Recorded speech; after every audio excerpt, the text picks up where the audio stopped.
Ah oui, j'ai fait oublier pour le petit point fast fashion. Alors, oui, le problème de la question de est-ce que le petit chien est dedans? Bah oui, moi c'est pour ça que je défends en fait la part de la psyché de Jean-Pierre Petit qui reste sauvable de ce qui a été tenté de lui être fait comme traitement de sa personne, de sa sensibilité, de ses affects. Après, ça veut pas dire que je souscris à la- l'essentialité de toutes ces conclusions. Mais bon, moi il me semble que une société qui fait en sorte de pouvoir permettre à chacun d'obtenir l'aide dont il a besoin, ça reste quand même le meilleur système possible. Donc c'est aussi à ce titre que je défendrai le droit de Soral de réussir à obtenir pour ce qui est de sa désastreuse tendance à l'indépassabilité de la reproduction en fait de la violence traumatique rémanente, eh bien l'espérance d'une valorisation d'une thérapie à un moment, parce que il y a une part de sa tentative qui a touché à l'efficacité dans la critique de l'ensectarisation reproductive sociopathique du siono-suprémacisme. Et donc ce serait nul en fait de lui ôter les bonnes parts en fait de son engagement. Maintenant sa promotion de la violence spectacularisée, l'irresponsabilité d'alimenter cette chaîne, le fait d'en faire un commerce, le fait de vouloir essayer de promouvoir la valeur de l'abandon de la démocratie à un despotisme, bon, c'est de la merde. Mais il me semble que la meilleure chose à faire, c'est non pas de séparer, mais c'est de discerner en fait le bon grain de livret. Hein. Discerner, pas discriminer. C'est ça qui marche bien en société. Donc oui, euh, qu'est-ce qui est intéressant dans les avancées qu'a fait Jean-Pierre Petit publiquement? Moi, il y a parmi le multiple génie de ses différents travaux, il y a aussi sa réflexion sur les lacanismes, les la palissade lacanienne, avec ce qu'il avait écrit. Vous pouvez trouver sur le retournement de la sphère entre la sphère rouge ou la sphère verte. Est-ce que la sphère est ouverte?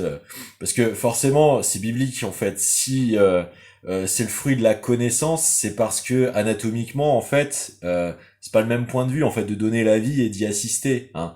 Et que donc pour converger en fait la conceptualisation des principes exploitables des expériences pour en tirer en fait des réflexions sur la structuration éthique, hein, parce que le rapport à l'écriture, en fait, c'est un rapport mémoriel à l'expérience, donc c'est un rapport de recherche, d'affinage, en fait, de la synthèse, en fait, du bilan, en fait, des expériences pour en tirer des disciplines qui permettront de tirer meilleure partie des expériences à venir. Donc c'est ça le processus, en fait, de rédiger la genèse. Hein, c'est une pacification de recherche, d'apaisement, en fait, de l'expérience de vivre. Donc c'est pour ça que il faut dépasser les processus absurdes d'essentialisation, en fait, d'une condition de la souffrance. Hein. C'est proto-tyranniste, puisque ça voudrait dire en substance, si vous n'êtes pas de ma condition, vous avez moins le droit de vous occuper de vos souffrances. Donc, euh, entretenir à tout prix l'antagonisation homme-femme pour régler les nécessités des avancées sociales pour les femmes est quelque chose d'absurde. Enfin, c'est à ça qu'on répond en fait, parce que l'instrumentalisation de ces thématiques dans ce rapport d'oppression intercitoyenne, elle est absurde. C'est à ça qu'on répond. Hein. C'est pour ça qu'on répond comme ça. Et donc la thèse de Jean-Pierre Petit, donc c'est de euh, d'expliquer en somme à Lacan que le renversement de la sphère, en fait, ça touche à l'anatomie de la sexualité elle-même, en fait, hein, parce que ce soit une vulve ou un urètre, en fait, il y a quelque chose de cette géométrie-là dans le rapport conceptualo-proprioceptif.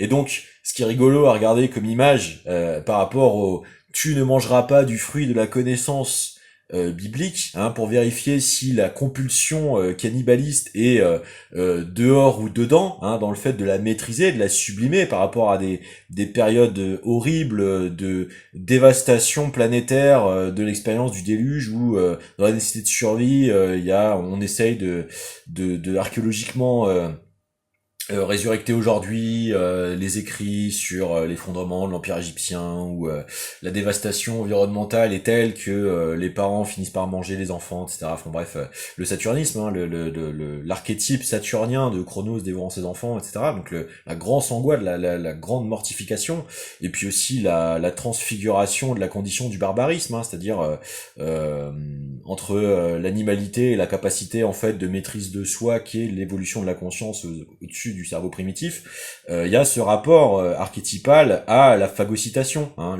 que ce soit la compulsion directe pure, hein, pourquoi est-ce que des tueurs en série, sociopathes, cannibalistes le sont? Bah parce qu'ils sont en fait anthropophages.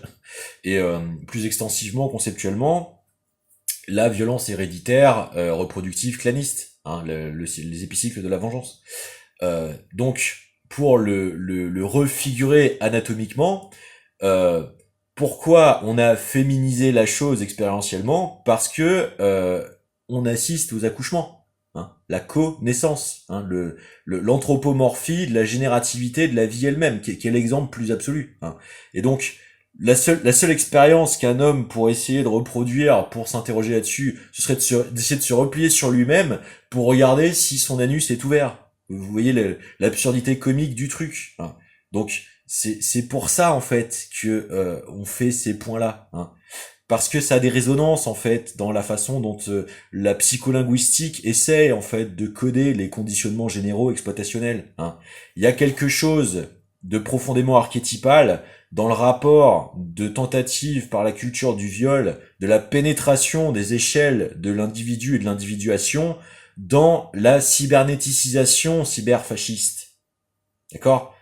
Parce que la capacité de monitoring spectral qui a battu les cocons des murs qui font l'intimité, ce sont les principes absolutistes à l'œuvre du recul des libertés fondamentales, mais surtout des expériences psycho-affectives de liberté et d'intimité. Hein. C'est ça le rapport avec les charges psycho-affectives, avec les saturations psychoperceptuelles, etc. Il est là le risque de frénétisation imposé, en fait, de déclenchement de conflits d'envergure majeure à notre époque. Hein. C'est pour ça que c'est intéressant de pouvoir le figurer précisément comme outil, en fait, rendu disponible au commun pour sortir, en fait, des impositions au jeu de posture, l'induction de ces rapports de violence-là. C'est ça qui se passe, les gars.